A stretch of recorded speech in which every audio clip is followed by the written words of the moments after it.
Assalamualaikum warahmatullahi wabarakatuh. Apa kabar kalian? Semoga kalian baik-baik saja dan tetap diberikan kesehatan oleh Allah Subhanahu wa taala. Bantu channel kami dengan cara subscribe dan tekan tombol lonceng kalian. Terima kasih. Semoga kisah ini bermanfaat.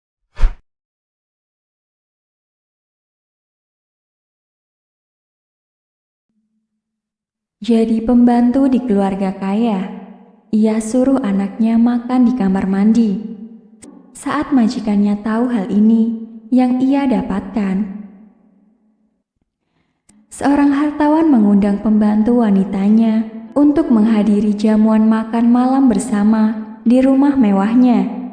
Ia juga berpesan pada pembantu itu agar sekalian mengajak anaknya, tapi tak disangka karena wanita pembantu itu merasa dirinya tidak pantas makan bersama dengan orang-orang kalangan atas, justru membawa perubahan besar pada anaknya sejak itu.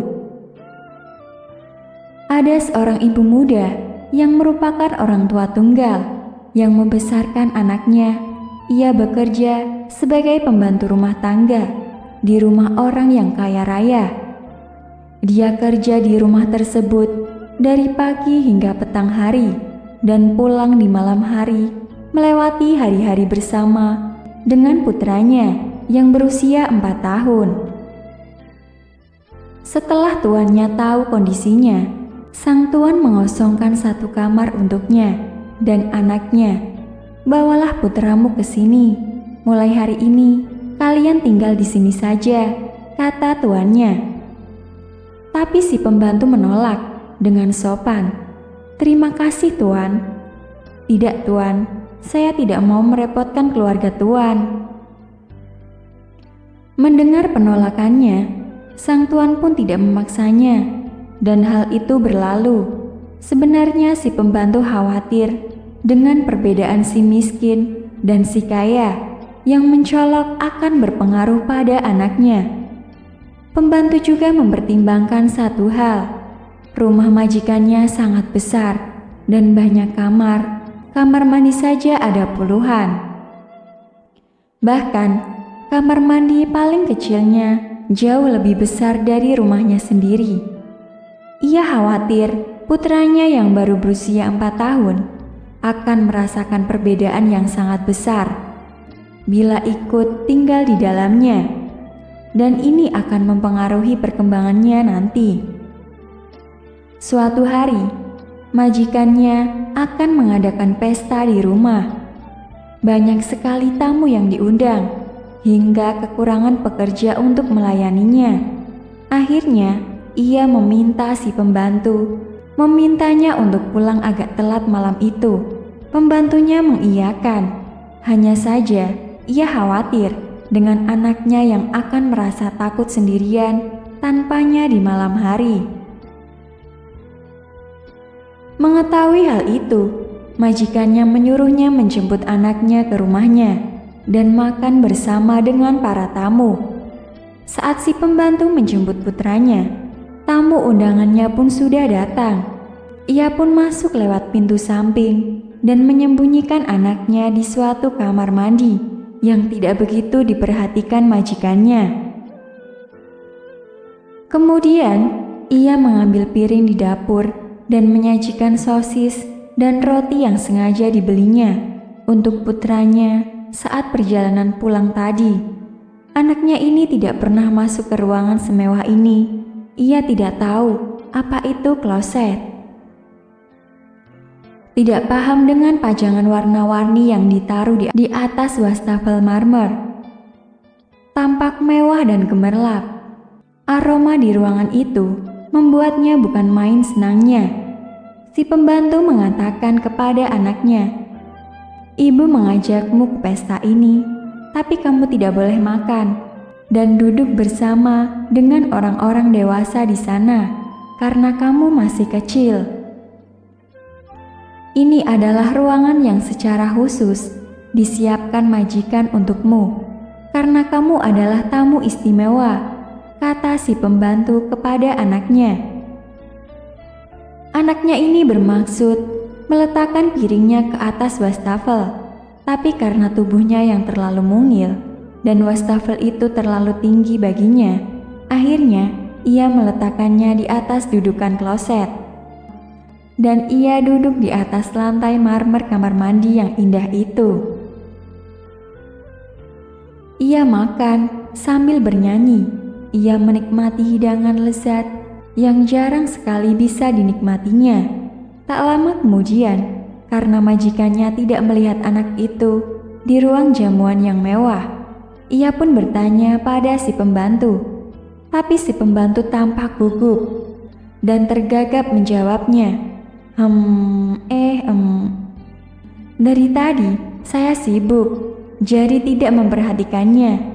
Mungkin atau barangkali ia sedang bermain sendiri di taman. Sang majikan sepertinya mengerti sesuatu. Ia meninggalkan ruang utama pesta, mencari anak ini di mana-mana, hingga akhirnya menemukan anak itu di kamar mandi sambil bernyanyi di toilet.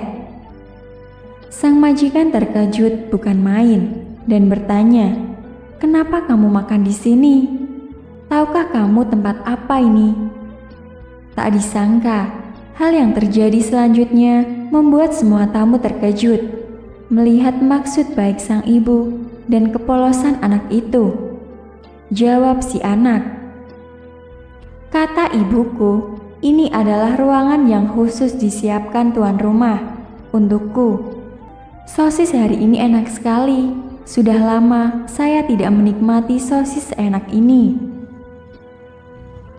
"Oh iya, siapakah Anda?" "Saya tidak mungkin bisa menghabiskan sosis enak ini sendirian.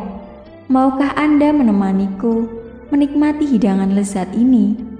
Tuan rumah menganggukkan kepalanya sambil menahan linangan air mata. Ia tersenyum ceria di hadapan anak itu, dan dia pun tak perlu bertanya lebih lanjut lagi. Sang tuan rumah kemudian memutuskan makan bersama anak itu. Dan detik itu juga, ia teringat akan pengalaman yang dilalui bersama orang tuanya saat datang ke New York. Ketika itu, mereka sangat miskin dan pernah mengalami masa-masa yang sangat getir. Sang tuan rumah lalu kembali ke ruang utama pesta dan mengumumkan kepada para tamu undangannya bahwa ia harus menemani seorang tamu spesial, sehingga tidak bisa berpesta bersama-sama dengan mereka. Setelah selesai bicara, ia membawa piring yang penuh dengan makanan kesukaan anak itu ke dalam kamar mandi. Sang tuan meniru cara makan si bocah. Ia letakkan di atas dudukan kloset, duduk di lantai bersama dengan anak ini dan berkata, "Sayang sekali bila makanan seenak dan ruangan senyaman ini hanya dinikmatimu seorang diri. Ayo kita nikmati bersama." Tuan rumah dan bocah itu makan bersama sambil bernyanyi. Mereka juga mengobrol tentang banyak hal. Tuannya meyakinkan anak berusia 4 tahun ini bahwa ibunya adalah orang yang paling rajin dan tabah di dunia, ibu yang paling hebat.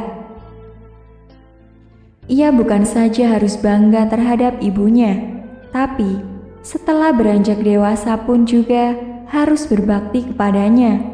Dan sampai detik ini, si bocah belum tahu kalau ibunya hanyalah seorang pembantu rumah tangga. Tuan rumah tidak kembali lagi ke ruang pesta setelah mengambil 2 piring penuh makanan. Tamu-tamunya yang merasa heran lalu mencarinya. Dan ternyata sang tuan rumah sedang duduk di lantai bersama dengan anak itu. Mereka duduk di atas lantai sambil makan, terlihat seperti ayah dan anak yang sedang berkumpul. Para tamunya yang merupakan kalangan jet set yang melihat pemandangan itu pun terkejut. Mereka pun ikut masuk dan duduk di dalam hingga kamar mandi menjadi penuh. Mereka bersama-sama bernyanyi untuk anak itu sebagai ungkapan doa baginya, dan hal ini membuat si anak yakin bahwa ibunya adalah sosok yang patut dihormati dan ia sendiri adalah orang yang paling bahagia di dunia. Beberapa tahun kemudian, setelah anak itu tumbuh dewasa, bukan saja telah memiliki bidang usaha sendiri, tapi ia juga membeli rumah yang memiliki banyak kamar mandi di dalamnya. Setelah terjun ke masyarakat, ia memberi sumbangan tanpa nama kepada fakir miskin setiap tahun, dan ia juga tidak pernah menerima wawancara atau mempublikasinya ke media massa.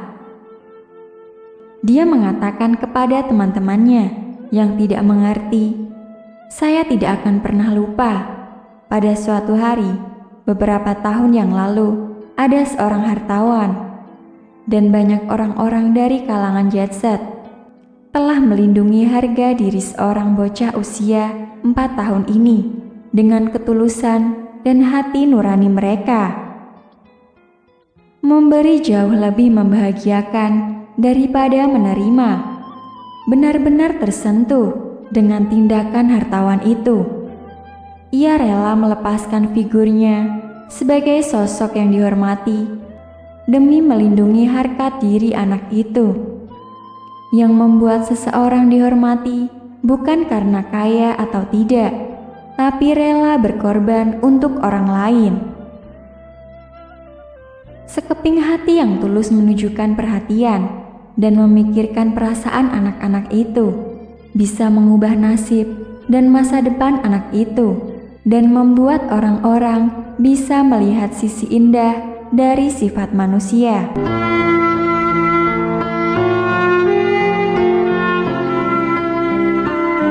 Assalamualaikum warahmatullahi wabarakatuh. Apa kabar kalian? Semoga kalian baik-baik saja dan tetap diberikan kesehatan oleh Allah Subhanahu wa taala.